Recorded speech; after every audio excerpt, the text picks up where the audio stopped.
नमस्कार दोस्तों, मेरा नाम है गौरव वर्मा और फिर से मैं आपका स्कूल ऑफ एजुकेशन में हार्दिक स्वागत करता हूं। आज की वीडियो काफ़ी खास होने वाली है और आज के हमारे मेहमान हैं डॉक्टर आलोक गौतम सर। मैं आपका हार्दिक स्वागत करता हूं। धन्यवाद। मैं स्कूल ऑफ एजुकेशन का जो यूट्यूब चैनल है और प्राउडली गौरव, मैं दोनों के व्यूअर्स के लिए मैं धन्यवाद देना चाहता हूं। और आप जो भी आज बातचीत करेंगे, जो भी जानकारी हम आपसे शेयर करेंगे, वो आप वन बाय वन करके पूछेंगे। जी, तो साथियों मैं बता दूं कि जो हमारे सर हैं, आज के मेहमान हैं, ये डिपार्टमेंट ऑफ फिज़िक्स में हेमवती नंदन बहुगुणा गढ़वाल विश्वविद्यालय में अभी अपनी सेवाएं दे रहे हैं। और रिसेंटली इनका भी एक रिसर्च जो जर्नल है वो पब्लिश हुआ है।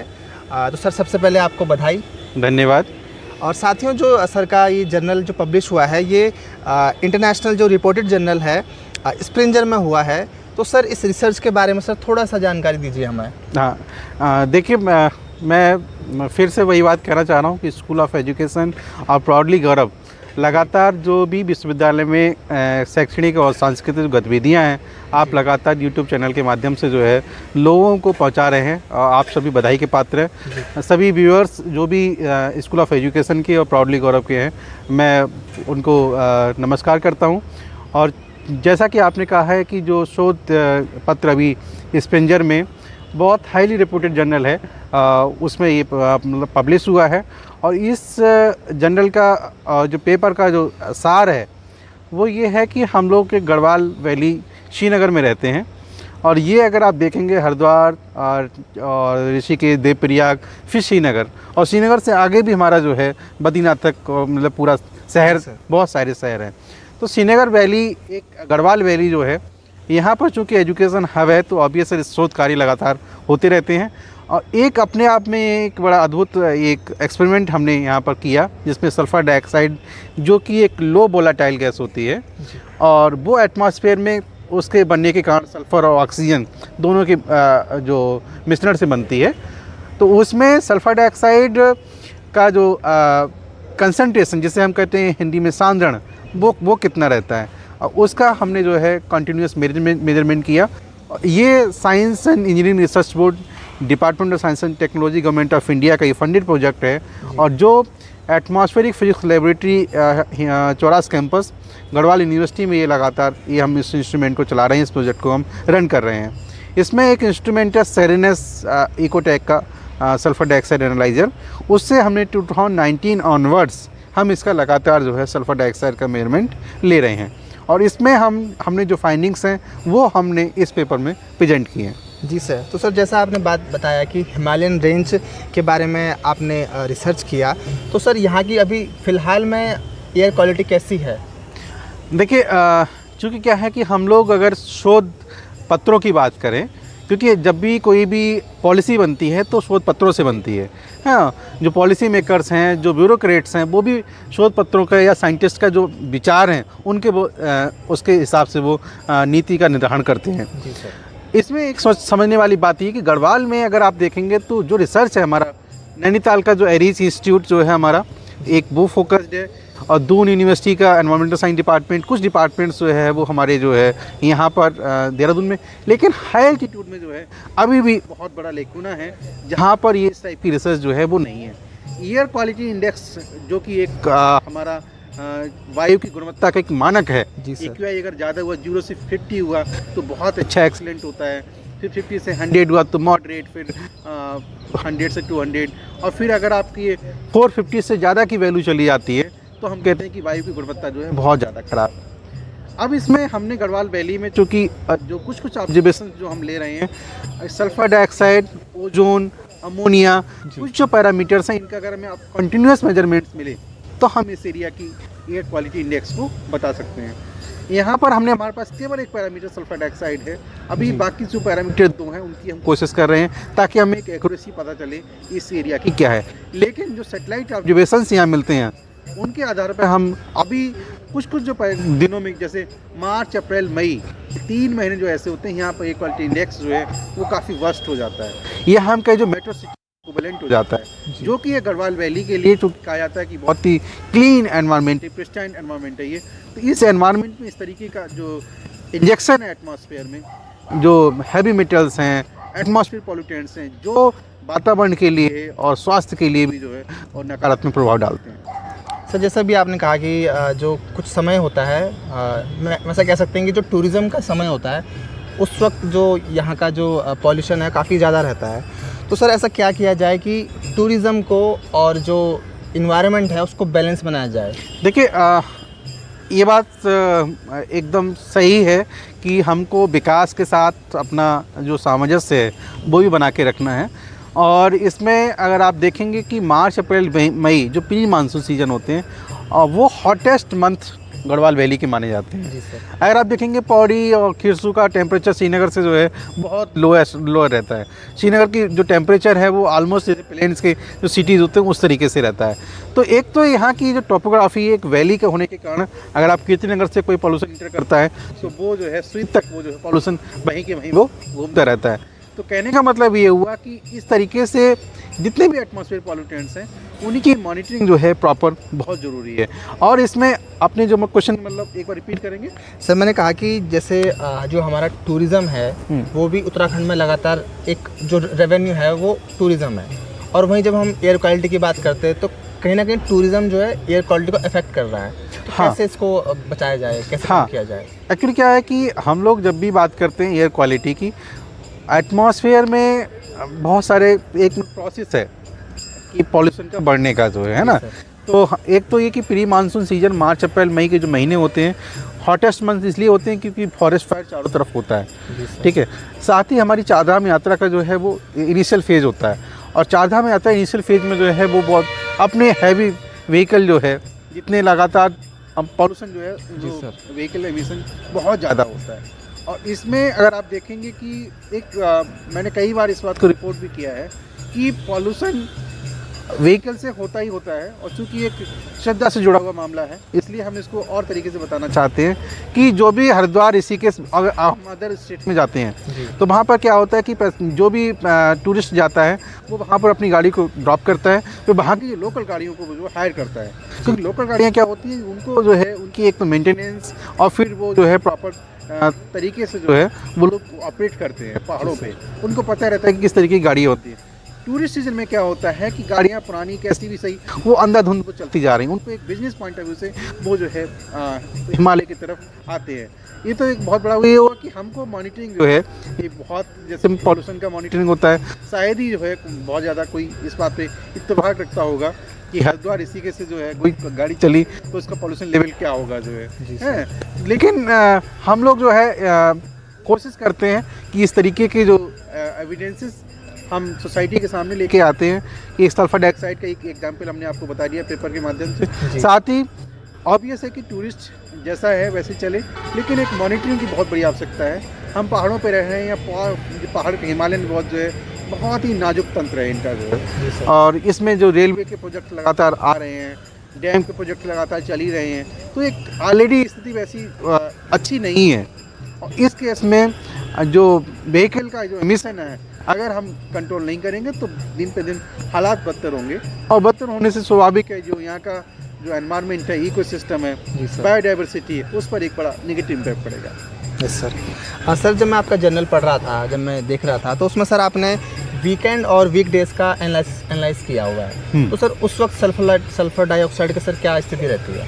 एक्चुअली हमने जानने की कोशिश की थी, हालांकि ये मेट्रो सिटीज़ में बहुत ज़्यादा अच्छे रिजल्ट्स इसके आते हैं कि मतलब आपको जो ऑफिस आवर्स होते हैं सुबह 9 to 10 वाला रहता है, शाम को 5 to 6 वाला पीरियड होता है, तो वो जो है मॉर्निंग आवर्स इवनिंग आवर्स में व्हीकल एमिशन का ज़्यादा रहता है, और जितने भी एटमॉस्फेयर पॉल्यूटेंट्स उनका कंसंट्रेशन उस टाइम पे ज़्यादा होता है। तो यहाँ पर हमने कोशिश की थी, हमने कहा वीक डेज हमारे जो है मंडे टू फ्राइडे और सैटरडे संडे को, क्योंकि क्या लोड होता है, अगर वो लोड होगा तो स्कूल्स बंद रहते हैं, ऑफिस सारे बंद रहते हैं, तो लोड होगा वो खाली टूरिस्ट का रहता है। तो यहाँ पर हमें जो है जो हमारा कंपेरेटिवली देखा जाए तो टूरिस्ट का जो ग्राफ है वो मतलब काफ़ी मिला मार्च अप्रैल मई में। बाकी सब डेज में हमको जो वीकेंड पे जो SO2 का कंसंट्रेशन है वो कम मिला, जो स्पष्ट बताता है कि हमारा जो इसका ओरिजिन है वो हमारा व्हीकल एमिशन हो सकता है, फॉरेस्ट फायर हो सकता जी है, सर। और रेलवे के प्रोजेक्ट चल रहे हैं, इनसे जितनी भी डस्ट निकलती है, स्टोन क्रशर यहाँ पे तमाम जगह उपस्थित हैं, तो उन सब से भी हमारा सल्फर डाइऑक्साइड का एमिशन होता है। सर जो आपने जब आप ये जनरल आपका पब्लिश हुआ, आपने रिसर्च कर रहे थे सर, डाटा कलेक्ट कहाँ से किया सर आपने? सर चूँकि ग्राउंड वेस्ट मेजरमेंट है ये, और इसमें हमारा atmosphere laboratory department of physics Chauras campus में इंस्ट्रूमेंट्स यहाँ पर हैं, और इसमें हमने एक इंस्ट्रूमेंट्स एक लैब में इस्टेब्लिश किया हुआ, और उसका जो इनलेट जो हमारे जो एयर है वो हमने एम्बिएंट एयर को हम लिया हुआ है, और पाइप के द्वारा जो है वो इंस्ट्रूमेंट जो है एयर को शक करता है, और फिर उसमें जो है सल्फर डाइऑक्साइड के कंसंट्रेशन को वो मेजर करता है। तो ये एक बेसिकली एक श्रीनगर बेस्ड ऑब्जर्वेशन है जो इस एरिया की जो आबो हवा है उसके बारे में ये बता रहा है। तो सर जैसे श्रीनगर में काफ़ी उमस रहती है, ह्यूमिडिटी रहती है, तो उसका रीज़न भी यही है? देख ह्यूमिडिटी जो है, जब भी ह्यूमिडिटी जो टेम्परेचर के इन्वर्सली प्रोपोर्शनल होती है, ह्यूमिडिटी ज़्यादा होगी तो टेम्परेचर हमारा जो ऑटोमेटिकली कम होगा। तो अब यहाँ पर क्या है कि जो हमारा अर्थ सरफेस है, अगर आप देखेंगे कि हमारा हीट जो है किस तरीके से डेवलप होता है, तो एक ग्लोबल एनर्जी बजट का बड़ा अच्छा कंसेप्ट है कि अगर हमारे पास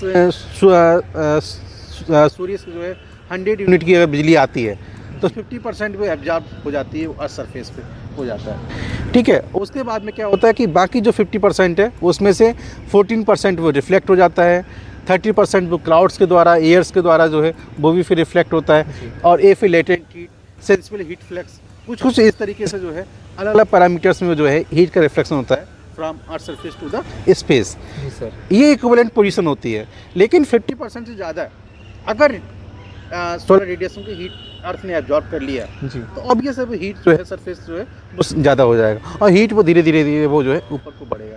तो एक ये पॉसिबिलिटी हो सकती है कि यहाँ पर जो सोलर रेडिएशन का एब्जॉर्प्शन है वो जिस दिन ह्यूमिड ज़्यादा होता है उस दिन हो सकता है कि टेम्परेचर उस दिन ज़्यादा हो, और इसलिए जो है इस तरीके का माहौल बना रहता है।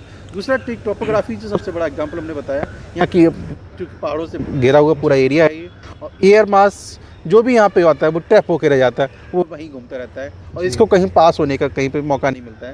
अगर आप कीर्तिनगर से देखेंगे स्वीट तक तो इस तरीके का वो मौसम चारों बना तरफ रहता से पहाड़ों से घिरा हुआ है, है, इस बना वजह हुआ से, था। ये भी एक बहुत बड़ा रीजन है। जी सर। सर आपके जनरल में सर ये भी था कि जो फॉरेस्ट फायर होती है उसका क्या इम्पैक्ट पड़ता है? देखिए फॉरेस्ट फायर एक बहुत बड़ा नेगेटिव रोल प्ले कर रहा है यहाँ की आबो हवा में। हमने पहले भी एक पेपर था cloud consent nuclear cloud formation में फॉरेस्ट फायर का क्या रोल है वो हमने ऑलरेडी पब्लिश किया हुआ है।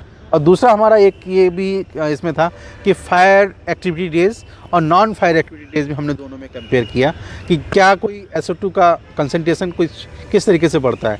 तो बड़ा अच्छी फाइंडिंग्स हमको निकल के आई कि जो फायर एक्टिविटी डेज होते हैं, ऑब्वियस हमने fire count satellite data use किया, जो लोकल डाटा होता है वो हमने यूज़ किया उसमें, और उसमें हमने फाइंडिंग्स ली कि जब फॉरेस्ट फायर ज़्यादा हुआ सल्फर डाइऑक्साइड का कंसंट्रेशन उस वक्त हमको हाईएस्ट मिला। और एक रिपोर्ट में और इसमें हमने मेंशन किया हुआ है कि वर्ल्ड हेल्थ ऑर्गेनाइजेशन की जो रिपोर्ट है उसकी जो लिमिट है SO2 की ह्यूमन बॉडी के लिए या डाइवर्सिटी के लिए, इकोसिस्टम के लिए, वो 20 माइक्रोग्राम पर मीटर क्यूब होती है, ठीक है। लेकिन जैसे ही ये जो है अगर आप देखें फॉरेस्ट फायर होता है, और अभी WHO ने प्रपोज किए 40 ग्राम्स के आसपास जो है माइक्रोग्राम्स के आसपास उन्होंने एक नई लिमिट प्रपोज की हुई है। जी सर। तो हमारे यहाँ पर गढ़वाल वैली में, श्रीनगर में पर्टिकुलर आप देखेंगे तो sulphur dioxide concentration during the forest fire episodes 17 microgram पर मीटर क्यूब चला जाता है, जो कि नियर टू WHO लिमिट है। जी सर। ठीक है, अगर आप मेट्रो सिटीज़ की बात करेंगे वहाँ एक पॉसिबिलिटी हो सकती है, लेकिन यहाँ पर जो प्रिस्टाइन हिमालय है, वेरी क्लीन हिमालय है, यहाँ पर इस तरीके का कंसंट्रेशन मिलना एक बड़ा एक सरप्राइजिंग भी है। और इसके हमको फाइंडिंग्स से सोर्सेस हम इसको लगातार और सोच रहे हैं। शायद ये एक वो था कि ये आप हम मेरे से आप डिस्कस कर रहे हैं, और इसमें जो भी फॉरेस्ट फायर होता है तो उस टाइम पर सल्फर डाइऑक्साइड का जो वैल्यू है, अगर आप एवरेज मान के चलेंगे तो 36 माइक्रोग्राम पर मीटर क्यूब, 36 भी वो इक्विवेलेंट टू 40 है, जो कि WHO की नई लिमिट है। 17 में है वो भी इक्विवेलेंट टू ये है। तो ये इस तरीके से जो है हम लोग चूँकि डाटा है इसलिए जो है इस सब चीज़ों पे बोल पा रहे हैं। और ये देहरादून के बाद एक हाई एल्टीट्यूड्स में जो है पहला ऑब्जर्वेशन है जो इस तरीके से गढ़वाल वैली में हुआ है। जी सर। सर जैसे अभी आपने बताया कि आपने सैटेलाइट के थ्रू भी और ग्राउंड बेस्ड भी आपने रिसर्च की थी, तो सर जब सैटेलाइट की बात आती है, जब ग्राउंड की बात आती है, तो सर क्या क्या फाइंडिंग्स हुई? देखिए सेटेलाइट क्या होता है, ग्राउंड बेस्ड में तो हमने श्रीनगर को कह दिया कि श्रीनगर हमने जो है फिक्स एक डाटा है, वहीं इसके बारे में बोल दिया। सेटेलाइट क्या देता है, सेटेलाइट फोकस करता है, लाइट जैसे होती है ना, फोकस करता है इस एरिया पे, तो हमको एक ग्रिड फॉर्म में डाटा लेना होता है। तो अगर श्रीनगर डाटा लेना है तो श्रीनगर से हमको पौड़ी लेना होगा, श्रीनगर से रुद्रप्रयाग लेना होगा, श्रीनगर से बड़ियारगढ़ लेना होगा, श्रीनगर से कीर्तिनगर लेना होगा। इस तरीके से हमको एक स्क्वायर फॉर्म में, ग्रिड फॉर्म में डाटा मिलेगा। उसमें ऑब्वियस एक्यूरेसी जो है उतनी क्लियर नहीं होती है, लेकिन जहाँ पर डाटा अवेलेबल नहीं है वहाँ पर सेटेलाइट डाटा जो है बहुत इंपॉर्टेंट रोल प्ले करते हैं, क्योंकि हम वहीं से जो है अपनी फाइंडिंग्स को मैच कराते हैं। सर जो आपने रिसर्च की, सर कितना समय लगा इस रिसर्च को? इसको जो है 2019 में हमने ये रिसर्च स्टार्ट किया। 2022 में हमने जो है इसको मतलब पब्लिश जर्नल में सबमिट किया था। 1 साल लगा पूरा इसके कमेंट्स और आर्गूमेंट्स होने में, और फाइनली ये 2023 अभी 3-4 दिन पहले ये पब्लिश हुआ है, ऑनलाइन ये अवेलेबल है। जी सर। सर हमारी जो वाइस चांसलर जी हैं प्रोफेसर अन्नपूर्णा नौटियाल, उन्होंने भी आपको इस बात की बड़ी तारीफ़ की थी और आपको बधाइयाँ दी थी, तो सर कैसा मोमेंट था आपके लिए? हाँ देखिए, स्वाभाविक है, अपने जो हम जहाँ पे हम कार्य क्षेत्र हमारा है और वहाँ पर जो सुप्रीम हमारे जो मुखिया हैं माननीय कुलपति महोदय प्रोफेसर अन्नपूर्णा नौटियाल मैडम का, उनका मैं बड़ा हमेशा से ही उनका सपोर्ट और सहयोग रहा है। और जो भी लेबोरेटरी की फैसिलिटीज़ होती हैं, प्रोजेक्ट का एजुकेशन बहुत इंपॉर्टेंट रोल प्ले करता है कि प्रोजेक्ट कैसे चलाया जाए। लोग कहते हैं प्रोजेक्ट नहीं चल पाता है, लेकिन एक ऑनरेबल मैडम का एक हमेशा सपोर्ट रहा है, और शायद उसकी वजह से हम लगातार, मेरा अभी ये तीसरा प्रोजेक्ट है ये, और एक हमने DST का प्रोजेक्ट लगभग 1 करोड़ के आसपास का प्रोजेक्ट हमने रन किया यहाँ पर। और यहाँ पर ये अभी हम जो है आर्टिफिशियल इंटेलिजेंस और मशीन लर्निंग का जो है कैसे फोरकास्ट कर सकते हैं, उस पर हम काम कर रहे हैं। तो स्वाभाविक है, जब अपने जो विश्वविद्यालय के मुखिया हैं उनसे जब एप्रिसिएशन मिलता है तो सुखद की अनुभूति होती है, और एक अच्छा लगता है, और एक हमेशा अच्छा कार्य करने के लिए प्रेरित करते हैं। सर जैसे कि आपने अभी इतना रिसर्च किया और आपका ये जर्नल पब्लिश हुआ, तो सर जब भी हम कोई भी समस्या ढूंढते हैं, कुछ प्रॉब्लम होती है, तो उसके रिजल्ट पे आते हैं कि रिजल्ट कैसा रहा। तो सर जब आपने रिसर्च किया तो सर इसका कंक्लूजन क्या निकला?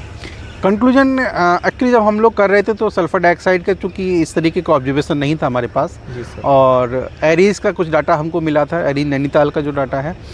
लेकिन हमने कंपेरेटिव स्टडी किया था, मतलब किस तरीके से इसमें हमने एक टेबल भी शो किया हुआ है कि हमारा स्टडी और बाकी जो स्टडीज़ हुई हैं उनमें कितना इक्विवेलेंट है। ये इसका सीजनल वेरिएशन किस तरीके की जाता है, प्री मानसून में इसकी वैल्यू क्या रहती है, मानसून में क्या रहती है, प्री पोस्ट मानसून में क्या रहती है, और विंटर सीजन में क्या रहती है, क्योंकि इस तरीके का मतलब सीजनल वेरिएशन हमने जो देखा है। और जो फाइंडिंग्स हैं हमारी वो ये कहती हैं कि गढ़वाल वैली में स्पेशली वेस्टर्न हिमालय में, जहाँ क्लीन एनवायरनमेंट हम लोग बोलते हैं, वहाँ पर इस तरीके का सल्फर डाइऑक्साइड का इंजेक्शन इतना अमाउंट में मिलना ये एक अच्छा इंडिकेशन नहीं होता है। कितनी भी बारिश हो जाती है, इनका रेजिडेंसी पीरियड बहुत ज़्यादा रहता है, और चूँकि फिर SO2 है, SO2 फिर मिल करके जो है ऑक्सीजन के और मॉलिक्यूल्स, ओजोन और फिर और सारे जो है केमिकल कॉन्स्टिट्यूएंट्स को फॉर्म करेगा। ऑब्वियसली कितना अमाउंट अगर एटमॉस्फेयर में इंजेक्ट हुआ तो वो उसका रेजिडेंसी पीरियड काफ़ी ज़्यादा होता है, तो वो एक आइस के साथ, पार्टिकल्स के साथ, एरोसोल्स के साथ, वो अलग अलग मतलब जितनी केमिकल रिएक्शंस हैं उनमें उनका फॉर्मेशन होगा। तो सर जैसे आपने बताया कि ये रिज़ल्ट रहा आपका, तो सर इसको बेहतर करने के लिए क्या किया जा सकता है? देखिए, ये जैसा आप कह रहे हैं कि एक ही स्टेशन का डाटा हमने आपको प्रेजेंट किया, अब आगे पूरा ग्लेशियर है। अब हम लोग आज तक ये नहीं बता पाते हैं कि कितना फॉरेस्ट फायर से जो है ग्लेशियर पे कितना इम्पैक्ट पड़ा है, या फिर बद्रीनाथ है, केदारनाथ है, या फिर और जो एक्टिविटी चल रही है हाई एल्टीट्यूड पे जो है, वहाँ पर इंडस्ट्रियल तो नहीं है, लेकिन वहाँ पर जितने भी कंस्ट्रक्शन एक्टिविटीज़ जो है वो बहुत ज़्यादा होती है, तो उनसे डस्ट का पॉल्यूशन होता है। डस्ट पॉल्यूशन से क्या सल्फर डाइऑक्साइड या जितने भी केमिकल कॉन्स्टिट्यूएंट्स है, जिस पे सल्फर डाइऑक्साइड है, ओजोन है, अमोनिया है, नाइट्रेट है, नाइट्रस ऑक्साइड है, ये सारे पैरामीटर्स जो है क्या कोई रोल प्ले करते हैं, या इनका कंसंट्रेशन कम है या ज़्यादा है, इस तरीके की एनालिसिस जो है शायद नहीं हो पाती है। इसके लिए एक प्रॉपर एक मॉनिटरिंग की ज़रूरत है, और इसमें अगर एक प्रॉपर हम हाई एल्टीट्यूड पे भी मॉनिटरिंग करें तो शायद और ज़्यादा अच्छा होगा। सर आपको कहना है कि इस क्षेत्र में अभी और काम करने की ज़रूरत है, यस, मालूम चलेगा कि किस वजह से सब चीज़ें हो रही हैं। साथियों, ये थे सर से हमने प्रश्न पूछे और सर ने बहुत ही अच्छे जवाब दिए। तो जो साथी हैं हमारे या जो कोई भी हैं वो जानना चाहते हैं इस रिसर्च के बारे में और अधिक पढ़ना चाहते हैं, तो उसके लिए हम अपने इन्फॉर्मेशन में, वीडियो में, डिस्क्रिप्शन में एक लिंक शेयर करेंगे, वहाँ से आप जाके इस रिसर्च को पढ़ सकते हैं। और जैसे शोध है, ये पेपर हमने पब्लिश कर दिया, आपका अगर यूट्यूब चैनल नहीं रहेगा तो शायद कौन पढ़ेगा इसको, फिर क्या समझ में आएगा क्या इसकी फाइंडिंग्स है। मैं डॉक्टर देवेंद्र सिंह सर का मैं धन्यवाद देना चाहता हूँ कि आपने जो है हमें मौका दिया अपने चैनल पर और सारे व्यूअर्स का। मैं प्राउडली गौरव वर्मा, आप लगातार जो है इन सब चीज़ों के लिए लेके आ रहे हैं और विश्वविद्यालय में एक शैक्षणिक वातावरण बनाने के लिए ये सारी चीज़ों के लिए एक सकारात्मक ऊर्जा का जो है निर्वहन कर रहे हैं। बहुत बहुत धन्यवाद। तो साथियों पुनः आपसे कहता हूँ कि सब्सक्राइब कीजिए, शेयर कीजिए। बहुत बहुत धन्यवाद।